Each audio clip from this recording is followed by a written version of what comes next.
दोस्तों, द्रौपदी महाभारत का वह किरदार, वह पात्र है जिसके बिना महाभारत की कल्पना भी नहीं हो सकती।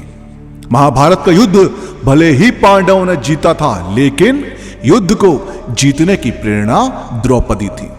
द्रौपदी वह ज्वाला थी जिसने अपनी मर्यादा और सम्मान की प्राप्ति के लिए कौरवों के खून से कुरुक्षेत्र के मैदान की प्यास बुझाई। द्रौपदी महाभारत युद्ध के बाद भारतवर्ष की महारानी बनी, लेकिन इनका जीवन और अंत ऐसे रास्तों से गुजरता है जिन्हें जानकर हर कोई हैरान रह जाता है। इस महाकाव्य में बहुत सी ऐसी कहानी है जो आज भी कई लोगों के लिए रहस्य बनी हुई है। तो आइए जानते हैं, लेकिन वीडियो में आगे बढ़ने से पहले हमारे चैनल को सब्सक्राइब अवश्य करें और बेल आइकन जरूर दबाएं और साथ ही कमेंट बॉक्स में जय श्री कृष्ण अवश्य लिखिएगा। दोस्तों, सबसे पहले जानते हैं द्रौपदी के निर्भीक और शक्तिशाली व्यक्तित्व के बारे में। अपने जीवन में द्रौपदी ने ना ही किसी से कभी हार मानी और ना ही वह कभी किसी से डरी। भरी सभा में जब उन्हें निर्वस्त्र करने का दुस्साहस किया गया तो उन्होंने चुप्पी साधे बैठे भीष्म पितामह, द्रोणाचार्य, कृपाचार्य जैसे महान योद्धाओं की कठोर निंदा की। माना जाता है द्रौपदी कोई साधारण कन्या नहीं थी, बल्कि वह अग्नि से प्रकट हुई थी। द्रौपदी कौन थी? तो दोस्तों, द्रौपदी राजा द्रुपद की बेटी थी, जो साक्षात इंद्राणी के अंश का अवतार थी। द्रौपदी के अन्य नाम पांचाली और कृष्णा हैं। द्रौपदी के जन्म के बारे में बड़ी लोक कथाएं प्रचलित हैं, लेकिन उनके जन्म के बारे में मूल सत्य यह है कि राजा द्रुपद ने गुरु द्रोणाचार्य से अपना प्रतिशोध लेने के लिए यज्ञ किया और उसी यज्ञ से उन्हें पुत्री कृष्णा यानी कि द्रौपदी और पुत्र धृष्टद्युम्न की प्राप्ति हुई थी। अब बाद में युवावस्था में उनका विवाह एक शर्त के अनुसार रखा गया था। शर्त थी, जो सिर्फ पानी में देखकर मछली की आंख पर निशाना लगा देगा उसी से द्रौपदी विवाह करेंगे। अब सौभाग्य से उसी समय पांडव यानी कि पांचों भाई युधिष्ठिर, भीम, अर्जुन और नकुल सहदेव अपना अज्ञातवास काट रहे थे।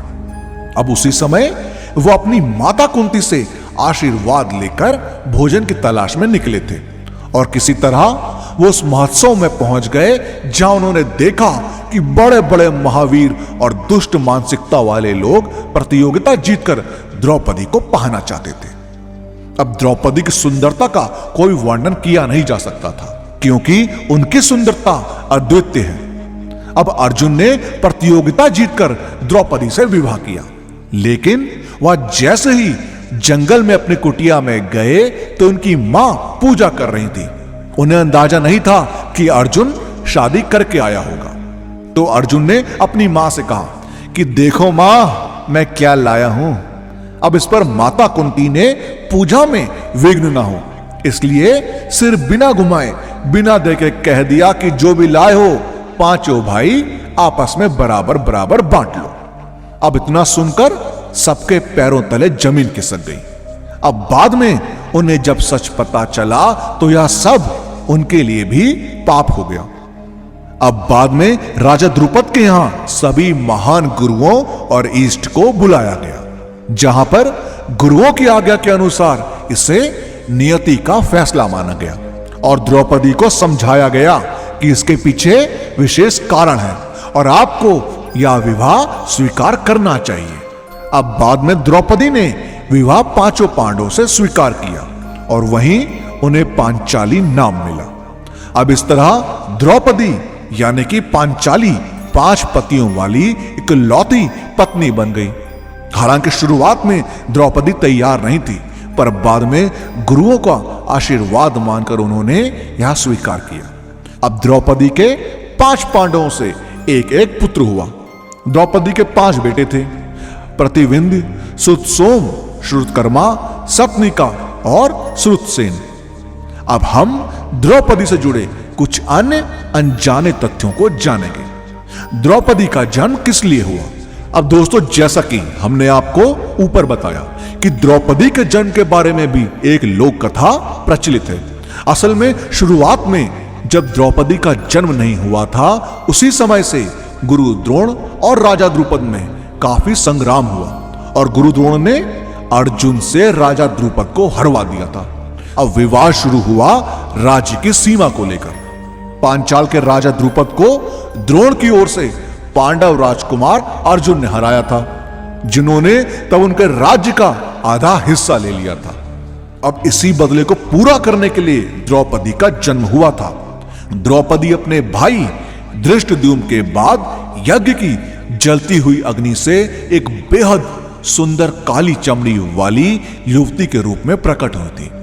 जब वह आग से प्रकट हुई तो एक स्वर्गीय आवाज ने कहा कि वह भारतवर्ष के धर्म के भविष्य में एक महान बदलाव लाएंगे, और बाद में यही बात सत्य निकली।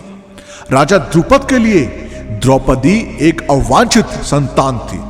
चूंकि वह अपनी मां के गर्भ से पैदा नहीं हुई थी, इसलिए किसी को इनसे इतना खास लगाव भी नहीं था।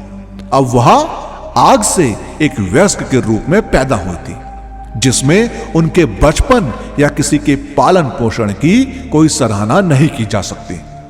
अब जानते हैं कि द्रौपदी के मुख्य नाम क्या क्या हैं तथा उन नामों का क्या अर्थ है। अब दोस्तों, द्रौपदी के कई नाम हैं और उनके नामों की खास बात यह है कि यह विशेष नाम उनकी विशेष विशेषताएं बताते हैं। द्रौपदी महाभारत के प्रमुख पात्रों में से एक है। बाकी के किसी भी महाकाव्य के पात्रों की तरह द्रौपदी को भी कई नामों से जाना जाता है और उसका हर नाम उसके अलग अलग गुणों में से एक को परिभाषित करता है। अब द्रौपदी के नाम इस प्रकार थे: नित्ययुम्नी अर्थात जो हमेशा जवान रहे और जिसका कभी बुढ़ापा ना आए। यज्ञसेनी यानी कि यज्ञ की अग्नि से उत्पन्न होने वाली। पांचाली यानी पांचाल राज्य की राजकुमारी। सैरंधरी यानी एक विशेष नौकरानी। मालिनी यानी कि माला बनाने वाली। साथ ही द्रौपदी का एक नाम और था, वह था कृष्ण। अब दोस्तों, कुंती यह सोचकर मन ही मन बेहद दुख उठाती थी कि उन्होंने अपनी पुत्री समान बहू को 5 पुरुषों से विवाह करने पर मजबूर कर दिया। लेकिन यह द्रौपदी की नियति थी, कुंती की गलती नहीं। अब ऐसे ही एक बार जब कुंती बहुत दुख महसूस कर रही थी और उसी समय भगवान श्री कृष्ण प्रकट हुए और उन्होंने कुंती को समझाया कि सत्य क्या है। श्री कृष्ण ने कहा कि द्रौपदी का 5 पुरुषों से विवाह होना नियति का हिस्सा था, इसमें तुम्हारा कोई दोष नहीं है कुंती। उन्होंने कहा कि द्रौपदी ने पिछले जन्म में घनघोर तपस्या की थी और उन्होंने ईश्वर से वरदान मांगा कि उसे 5 गुणों वाला पति चाहिए। अब चूंकि वह 5 गुण किसी एक पुरुष में संभव नहीं थे, इसलिए उसे 5 पति प्राप्त हुए। अब द्रौपदी ने एक ऐसे पति की कामना की थी जो सर्वश्रेष्ठ धनुर्धर, धार्मिकता, सबसे मजबूत, आकर्षक और धैर्य का निर्धारक प्रतीक हो। इन सभी गुणों के साथ किसी पुरुष को ढूंढना असंभव था, इसलिए उसे अगले जन्म के लिए 5 पतियों का आशीर्वाद मिला था और इस प्रकार कृष्ण ने कुंती का दुख दूर कर दिया। अब आइए जानते हैं कि आखिर पांडवों के लिए द्रौपदी की क्या स्थिति थी। तो दोस्तों, द्रौपदी 5 पांडव से विवाह करने को तैयार नहीं थी, लेकिन बाद में उन्होंने पांडव से एक शर्त रखी। उन्होंने कहा कि पांडव किसी और स्त्री को पत्नी के रूप में इंद्रप्रस्थ नहीं ला सकते, यानी कि वह कभी भी अपने घर को किसी अन्य महिला के साथ साझा नहीं करेगी, जिसका अर्थ था कि पांडवों को अपनी अन्य पत्नियों को इंद्रप्रस्थ लाने का कोई अधिकार नहीं था। इसी वजह से पूरे महल में पांडवों की पत्नी के रूप में सिर्फ द्रौपदी ही थी। अब आपको जानकर हैरानी होगी कि 5 पत्नियों के बावजूद द्रौपदी कुंवारी ही थी। अब वास्तव में द्रौपदी को वरदान प्राप्त था कि जब वह एक पांडु पुत्र से दूसरे के पास जाएंगी तब उसका कौमार्य पुनः लौट आएगा। अब कहीं कहीं मान्यता है कि द्रौपदी काली का रूप थी, तो भारत के दक्षिण भारत क्षेत्र में यह एक आम धारणा है कि द्रौपदी महाकाली का अवतार थे। माना जाता है कि उनका जन्म सभी अभिमानी राजाओं को नष्ट करने के लिए और भगवान कृष्ण की सहायता के लिए हुआ था, इसलिए उन्हें भाई बहन माना जाता है। हालांकि द्रौपदी का जन्म अग्नि से हुआ था। अब दोस्तों, द्रौपदी का कुंवारापन एक रहस्यमयी वरदान था। माना जाता है कि द्रौपदी पंच कन्याओं में से एक है, अर्थात जिन्हें 5 कुंवारी के रूप में जाना जाता है। द्रौपदी अपने अगले पति के पास जाने से पहले अपने कौमार्य और पवित्रता को वापस पाने के लिए आग के ऊपर से चलती थी। हालांकि पांडवों की अन्य पत्नियां भी थी, लेकिन ये पत्नियां अपने माता पिता के साथ रहती थी और वे 4 साल में अपनी पत्नियों से मिलने उनके पास जाते थे। अब जब श्री कृष्ण ने अपनी देह त्यागी, उसके बाद से पांडव और द्रौपदी के भीतर जीवन की इच्छा समाप्त हो गई थी और वह इस मृत्यु लोक से छुटकारा चाहते थे। इसलिए उन्होंने हिमालय के मार्ग से स्वर्ग जाने का रास्ता चुना। अब स्वर्ग जाने के लिए 5 पांडव और द्रौपदी के साथ एक कुत्ता भी साथ में निकला। अब जब वह स्वर्ग की प्राप्ति के लिए हिमालय पर्वत चढ़ रहे थे, उसी समय यह तथ्य सामने आया। अब जब द्रौपदी और पांडवों ने स्वर्ग की ओर अपनी यात्रा शुरू की, तो लगातार चलते हुए वे हिमालय के पास पहुंच गए। अब इस पर्वत को पार करने के बाद उन्होंने सुमेरु पर्वत देखा। अब जब वे सुमेरु पर्वत को पार कर रहे थे, तो द्रौपदी के पैर स्तब्ध रह गए और वह पर्वत से गिरकर मर गई। अब द्रौपदी के मरने के बाद भीम ने युधिष्ठिर से सवाल किया कि भ्राता, द्रौपदी हमारे साथ स्वर्ग क्यों नहीं जा सकी? तो युधिष्ठिर ने चुप्पी तोड़ते हुए जवाब दिया, क्योंकि वो हमेशा से हम चारों से अधिक अर्जुन से प्रेम करती थी। अब इतना कहकर वे उन्हें बिना देखे आगे बढ़ गए। अब इस यात्रा में एक एक करके सारे पांडव भाई मौत की आगोश में चले गए। सबसे पहले इसमें द्रौपदी की मृत्यु हुई थी, लेकिन यहां रोचक बात यह है कि केवल युधिष्ठिर को ही स्वर्ग में प्रवेश करने की अनुमति मिली थी।